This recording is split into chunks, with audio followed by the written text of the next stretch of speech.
झांसी के मऊरानीपुर में गठबंधन कार्यकर्ताओं को संबोधित करने आए मध्य प्रदेश के भूतपूर्व मुख्यमंत्री दिग्विजय सिंह कांग्रेस प्रत्याशी प्रदीप जैन को जिताने की अपील के साथ भाजपा को जमकर घेरा है।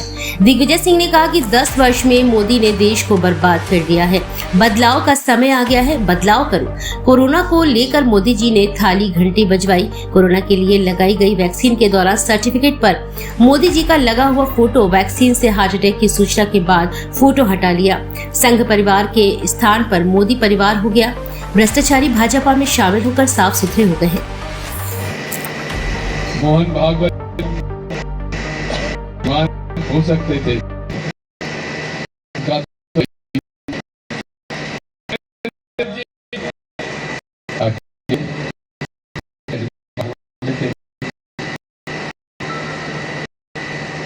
नरेंद्र मोदी जी के बारे में कहना नहीं चाहता। वो तो जोड़े से बैठ ही नहीं सकते थे। महामहिम राजभवन तो प्राण प्रतिष्ठा के जितने सनातन धर्म के वाले मूल आधार जनता है। तो ये धर्म कब से हो गए? ये सनातन सबसे बड़ी विरोधी है। धर्म के नाम पर लोगों को ठग रहे हैं। ये सबका है। इस देश को दिलाने में सब की है। भगत ने फांसी का फंदा चूमा तो अशफाक ने भी फांसी का फंदा चूमा। ये देश एकता में एकता ही देश की सबसे बड़ी शक्ति है। मैं कहना चाहता हूं कि आज ये समय आ है परिवार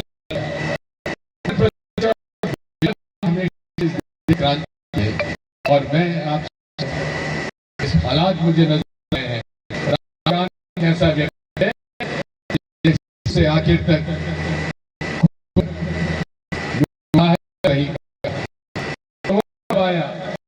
उन्होंने कह दिया था कि सुनामी की तरह कोरोना आने वाला है, लेकिन मोदी जी के गृह स्वास्थ्य मंत्री ने कहा था बिल्कुल कुछ नहीं होने वाला है। और मोदी जी ने तो कहा था कि बिल्कुल आसानी से हम दूर करेंगे। पहले जैसे राहुल गांधी बताए कि पहले का थाली बजाओ, फिर बताया कि घंटी बजाओ, या इससे क्या दूर हुआ? लाखों लोग उस समय दवाइयां नहीं मिली, ऑक्सीजन नहीं मिला, और अब तो बताया जाता है कि जो हम पे कोवैक्सीन लगवा दिया, जो हमें वैक्सीन लगा दिया गया, वो भी आज जगह जगह हमको मालूम पड़ता है कि साहब हो गई। जवान लोग, सारे लोग एकदम से ब्लड क्लॉट हुआ और ब्लड से जो नुकसान हुआ है, जो लोगों को है, इसकी जिम्मेदारी किसकी है? अरे जब हमको वैक्सीन लगाए तब तो मोदी ने अपना फोटो लगवा दिया सर्टिफिकेट पर, लेकिन जिस तरह दिन से आया है वैक्सीन से हार्ट अटैक हो सकता है, दिन से उनका फोटो उन्होंने गायब कर दिया। श्रेय लेने के लिए हमेशा तैयार हैं और कुछ अपवाद आ जाए तो हाल उससे छुट्टी ले। ये व्यक्ति किसी का सगा नहीं है। ये मैं आपसे कहना चाहता हूं, आज परिवर्तन का समय है। मैं तो हमारे पुराने राष्ट्रीय स्वयंसेवक संघ के संगठन में कहना चाहता हूं, मेरा वैचारिक मतभेद उनसे, लेकिन मैं उनका प्रशंसक भी हूँ। वो कम से कम ऐसे व्यक्ति हैं जो ईमानदारी से अपनी बात पर अडिग रहते हैं। लेकिन आज वो लोग कहाँ पर हैं, उन्हें कोई पूछ नहीं रहा। और पूरे तरीके से आज नया मोदी परिवार खड़ा हो गया है। एक समय था संघ परिवार की बात होती थी, आज संघ परिवार तो अलग हो गया। अब मोदी परिवार कौन सा है? जितने बेईमान और भ्रष्टाचारी थे, जिन्होंने करोड़ों रुपए का भ्रष्टाचार किया है, वो सारे लोग वॉशिंग मशीन से धुलकर अब भाजपा में चले गए हैं और वहां पर बैठकर वो साफ सुथरे कहलाने लगे। जितने मोदी परिवार लोग हैं वे चाहिए और ये बढ़ाने का पूरा अवसर दिया।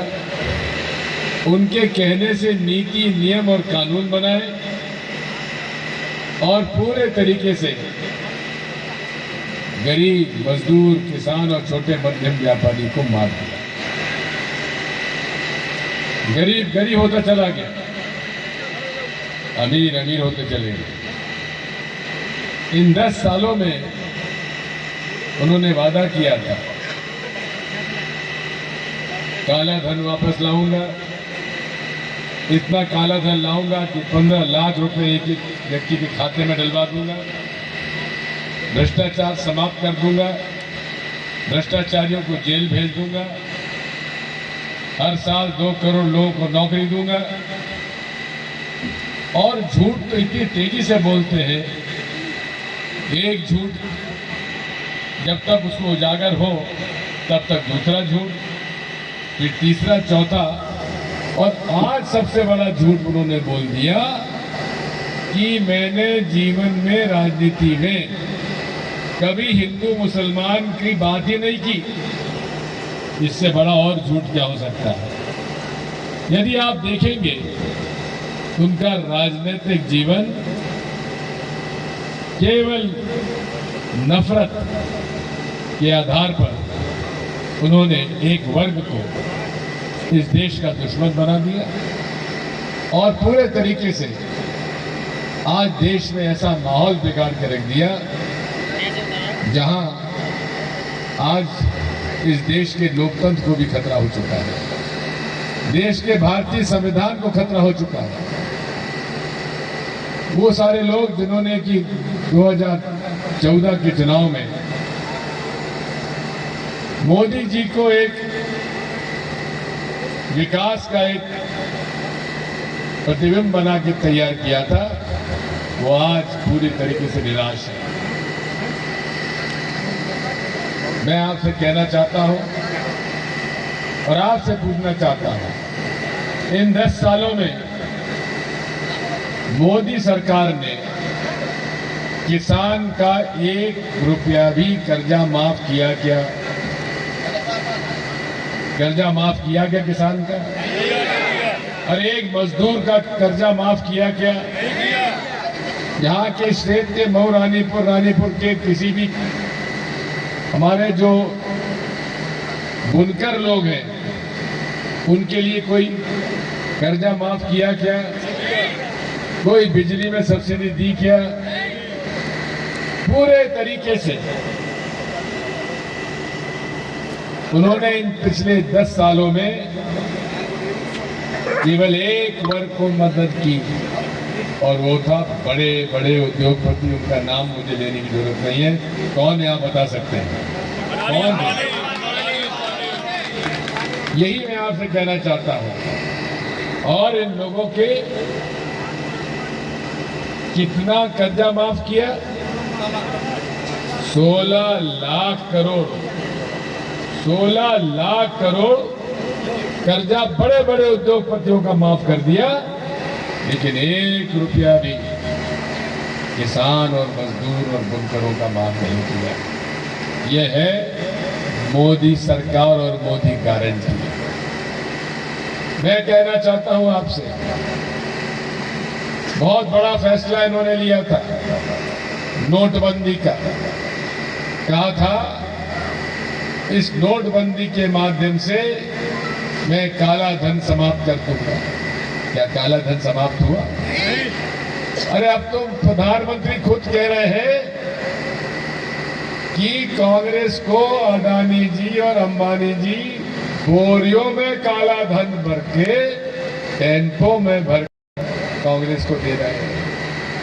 अरे मोदी जी, अगर काला धन समाप्त नहीं हुआ है जो आप कह रहे थे कि अधिकार था पूजा का, उसको अलग कर दिया और विश्व हिंदू परिषद को वहां पर बिठा दिया।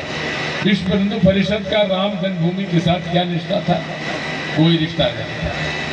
मैं आपसे कहना चाहता हूं, इन्होंने सनातन धर्म का पालन नहीं किया।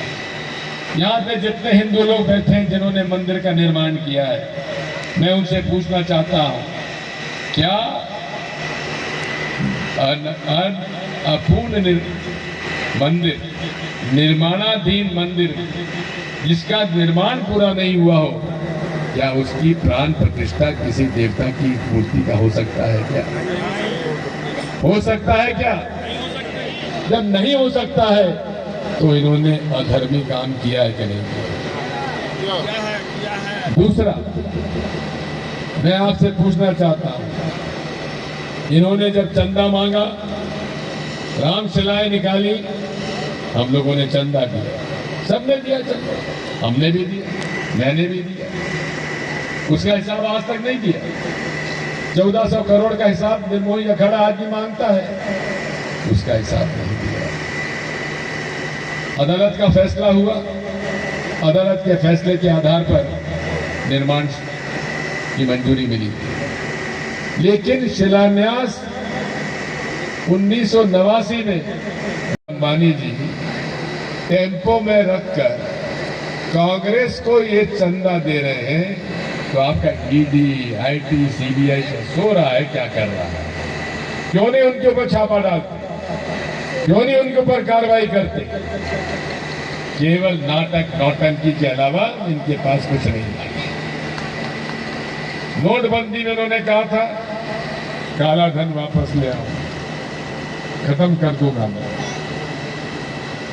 इन्होंने कहा था भ्रष्टाचार समाप्त कर दूंगा, आतंकवाद समाप्त कर दूंगा और नकली नोट बंद कर दूंगा, लेकिन एक भी इनका वादा नहीं हुआ।